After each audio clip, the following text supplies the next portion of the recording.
Kembali lagi di channel Akbar PN 136. Di jurnal yang ke-19 ini, kita akan melakukan autentikasi pengguna di Rust Ethics Web Framework. Sebelum kita mulai, bagi teman-teman yang sudah subscribe di channel Akbar PN 136, saya mengucapkan terima kasih banyak karena telah mendukung channel ini. Sedangkan teman-teman yang belum, klik tombol subscribe dan aktifkan juga lonceng di sebelahnya untuk mendapatkan notifikasi video terbaru dari channel ini. Seperti biasa, jangan lupa berikan like dan share juga ke teman-teman. Untuk itu, langsung kita mulai.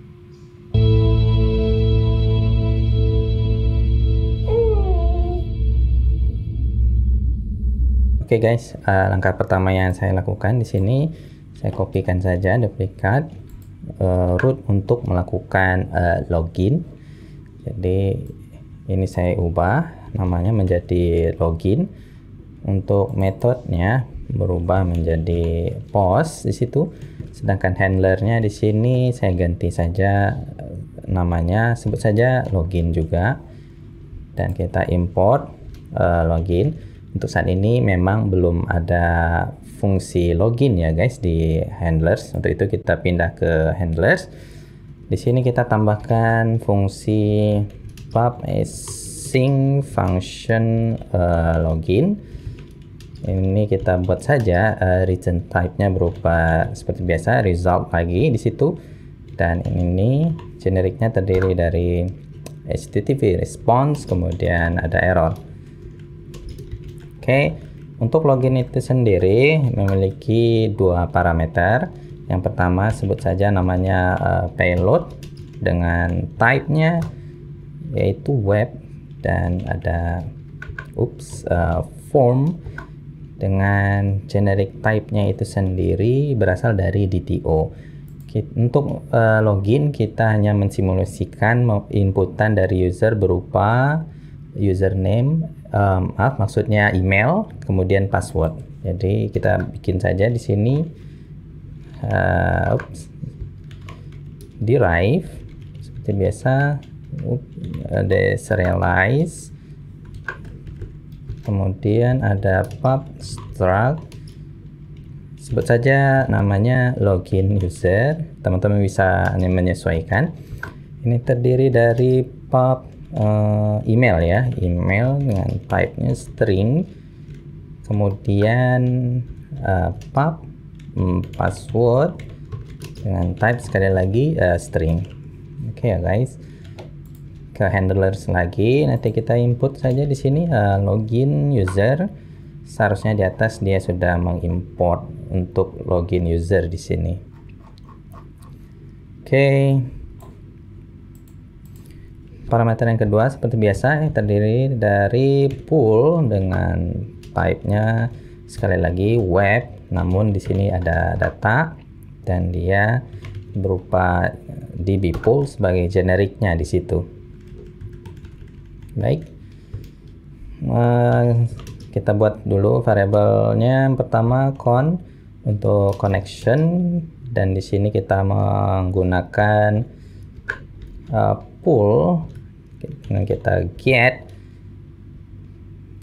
dan kita unwrap, maksudnya mau kita keluar atau ekstrak bagian pool connection di sini ya guys, dengan error handling yang sederhana kali ini yaitu menggunakan unwrap. Oke guys, berikutnya kita membuat variabel baru juga di sini untuk menyimpan hasil dari web blog dari Ethics Web ya, seperti biasa. User ID sebut saja di situ. Di sini web blog, dan kita lakukan move ke dalam closure. Returnnya berupa result juga, tapi bukan HTTP response melainkan option user, karena di dalam mekanisme login yang sederhana ini kita melakukan query ke dalam database mencari user berdasarkan emailnya. Jadi bisa saja email tersebut tidak ditemukan, maka kita menggunakan option dari user di sini. Kemudian berupa errornya dari result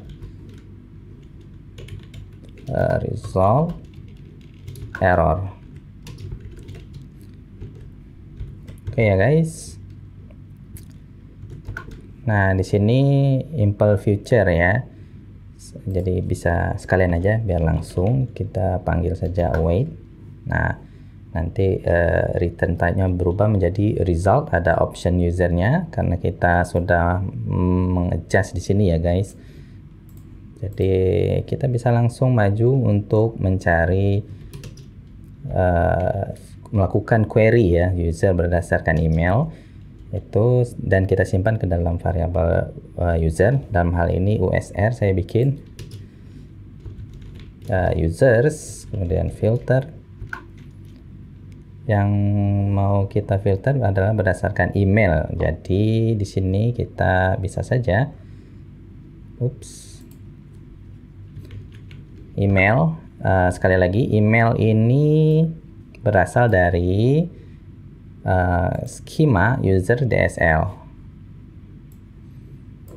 Kemudian emailnya equal atau email sama dengan email yang diinput user melalui katakanlah misalnya Postman. Jadi tentu kita bisa ngambil dari sini ya guys, payload. Tapi sebelumnya saya simpan dulu saja ke variabel mail, sebut saja seperti itu. 0, kemudian ada email. Nah, seperti ini. Sip, jadi equalnya variabel mail itu sendiri di sini. Hasilnya yang kita ambil yang pertama saja.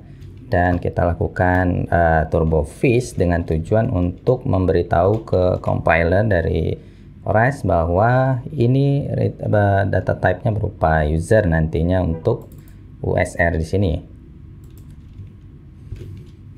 Oke, first memerlukan satu parameter yang berupa reference koneksi, yaitu dalam hal ini con di sini ya guys. Oke, ini saya turunin ke bawah dulu. Mungkin kalau teman-teman susah membedakannya, saya turunin ke bawah. Seperti ini. Kemudian ini masih returnnya berupa result gitu ya guys, di sini kelihatan. Jadi kita mau apa namanya, istilahnya di unwrap, kita buka untuk ngambil ininya option dengan generic user. Jadi saya menggunakan tanda tanya saja. Oke, di sini ada oke. Dan kita gunakan sum dari user itu sendiri ya guys. Oke. Kalau ini sudah, ini errornya masih blocking error. Kalau teman-teman ingin melakukan error handling lebih lanjut, bisa menggunakan map error. Ini saya sederhananya saja saya terapkan di sini. Error respond. Oke guys, sekarang variable user ID ini masih type-nya berupa enum result. Jadi kita mau sekali lagi di RAS itu kita sering banyak menggunakan unwrap dalam hal error handling. Jadi kita menggunakan unwrap sekali lagi. Kalau ini sudah, kita memiliki user ID, user underscore ID dengan type-nya sekarang berupa option dengan generiknya user. Baik, sekarang saya mau membuat variabel baru untuk menyimpan pesan error. Dalam hal ini saya bikin r underscore message error from. Ini tujuannya untuk menyampaikan pesan apabila kondisinya tidak terpenuhi, baik usernya tidak ditemukan atau barangkali inputan passwordnya keliru. Jadi kita simpan ke dalam variabel error underscore message di sini. Oke. Untuk errornya di sini from, saya masukin saja di sini berupa HTTP response. Statusnya saya adjust untuk unauthorized di sini ya guys. Body berupa sebut saja barangkali ini password tidak ditemukan. Seperti itu ya guys. Sekarang baru kita lakukan if statement untuk pengkondisian user_id karena dia berupa option. Jadi kita bisa menggunakan ifl. Nah ini if let sum. Jadi kalau ada artinya dia masuk ke kategori enum sum ini sendiri ya. User_id. Saya sebut lagi namanya USR saja untuk penyederhanaan. Dan kalau tidak ditemukan, masuk ke dalam else ini. Jadi di else ini kita bisa langsung returnnya berupa err enum. Ups. Dan isinya saya masukin ini saja. Ya. Oke, sekarang anggap saja usernya ditemukan dengan email yang sudah sesuai dengan inputan dari user melalui katakanlah postman. Jadi ya sudah, berarti masuk ke blok ini dan saya bikin lagi variabel namanya validkah. Nah di sini kita akan menggunakan komparasi password antara yang sudah di hashing dengan password yang sudah dibuat user melalui postman. Dan saya bikin saja di sini variabel baru pwd. Sini ya berupa payload 0 titik password. Oke guys, kita pindah ke sini karena hashingnya kita menggunakan create berupa bcrypt, jadi kita langsung saja verify. Nah ini ada ya guys yang pertama, dan dia butuh password. Password di sini maksudnya adalah inputan dari user. Kemudian kedua, di sini berupa password yang sudah di hashing dan sudah disimpan ke dalam database ya. Jadi kita bisa manggil USR di sini. USR. Nah, di sini ada password. Ini sudah di hashing tentunya. Nah, di sini ada keterangan error. Jadi kita tinggal tambah reference saja di sini. Perlu diperhatikan di sini guys, return type-nya berupa bcrypt result. Jadi sekali lagi kita akan lakukan unwrap di sini. Ini merupakan proses error handling yang sederhana, cepatnya saja. Tapi kalau terjadi kekeliruan di aplikasi ini, maka dia akan panik gitu ya. If validkah? Kalau dia valid, maka kalau ini valid, kita langsung saja oke berupa HTTP response di situ. Oke. Dan statusnya sebut saja oke. Di sini ada body. Selamat datang di Donatello. Ya, teman-teman bisa menyesuaikan di sini ya, guys. Oke, kita cek dulu. Nah, kalau tidak valid password yang diberikan, kita tinggal return aja enum err di situ error, dan sama sebenarnya ya guys dengan yang di bawah ini. Ini masuk saja deh buat simpelnya. Nah, seperti itu saja guys, lakukan proses autentikasi user di RasActix, bikin skema yang sederhana saja. Sekarang kita uji coba dulu, kira-kira ada error di mana. Jadi kita coba lakukan kompilasi. Oke, proses kompilasi sudah berhasil kita lakukan. Sekarang server lokal menggunakan RasActix sudah berjalan, dan kita bisa lakukan uji coba di sini. Coba ya, saya panggil dulu di postman. Coba kita cek user yang sudah ada di database kita. Kebetulan ada satu di sini, ada emailnya bastonmark gitu ya, contoh.com ya. Ini uji coba saja, emailnya baston.mark, kemudian passwordnya juga 123. Kemudian kita kirim seperti ini ya guys, ada keterangannya selamat datang di Donatello. Sekarang coba kita lakukan password yang salah, kira-kira yang terjadi apa di sini. Ada keterangannya di sini dengan status code-nya yaitu 401, keterangannya unauthorized bodinya berupa email atau password tidak ditemukan. Sekarang coba emailnya sendiri keliru gitu ya. Nah, di sini ada error socket hang up. Di sini kalau kita lihat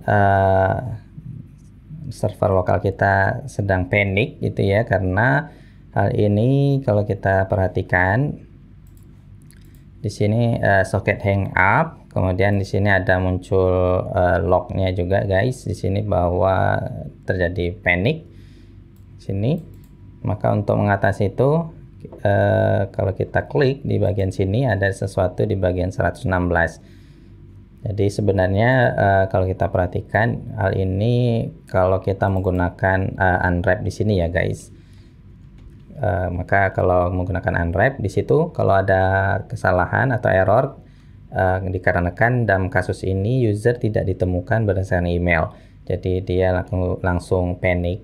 Untuk mengatasi itu juga kita bisa menggunakan tanda tanya di situ dengan syarat scope untuk ini returnnya berupa ya, ini tadi guys, ada resultnya di situ. Apabila ada return tabnya berupa enum result, jadi kita bisa menggunakan error handling berupa tanda tanya.